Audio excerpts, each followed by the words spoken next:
Dawning Delights. The dawning on the stormy seas. Every dawning I receive many greeting cards from customers. The ones I treasure the most contain stories about how people all across our solar system observe the holiday. One of my favourite letters came from someone who was a customer of mine but once. Lady Sloane, stone-born out on Titan, one of Saturn's moons. Dear Eva, happy dawning. First, thanks for the delivery. All the requisitions arrived in perfect condition, and you did a great job packaging up the chicken. More on that later. We tried decorating the railings outside our command centre with the garlands, but the Fallen have been using the lights for target practice. I guess we'll be getting some more next year and prettying up the break room instead. A couple of dawning lanterns got whipped away in the wind too. We're not known for our clement weather out here on the methane seas.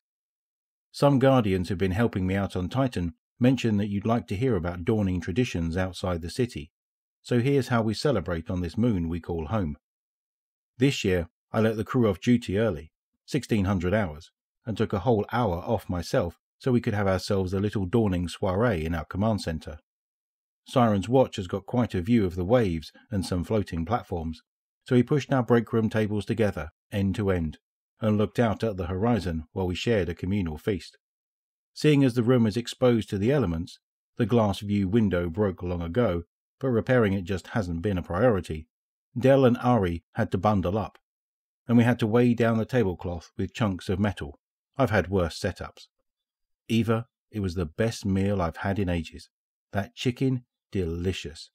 Every one of us got to try a piece. We cut our own protein rations into fun shapes, and once we got your taffy warmed up enough to chew, it was heaven. We exchanged dawning gifts as well. Somebody even cross-stitched me an inspirational quote to hang in my quarters. Where's my beacon? It's an in-joke. Decent tools, heavy ammo, thick socks.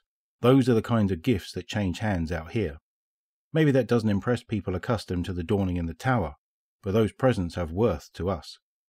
When we joined hands afterward, whether for warmth or just conviviality, we got to talking in a way we never really had before.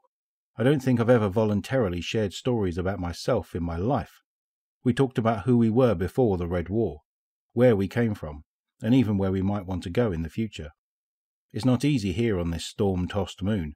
One jolt and we're tumbling off a platform into eternity. Between the Fallen and the Hive and the elements, we're always just struggling to stay alive. But as we sat there chatting, we felt alive. I guess I wrote all this just to say thank you, Eva, for reminding us to take a moment to appreciate and rejoice, no matter what. I find that inspiring. Sincerely, Sloane. I have never left Earth, and Titan sounds like a very interesting place. But reading how this holiday has brought people together in such faraway places, I feel all my efforts have been worth it. I hope to see Sloane again some day. Alkane Draghi cookies. Mix chitin powder and bullet spray. Add essence of dawning, then bake.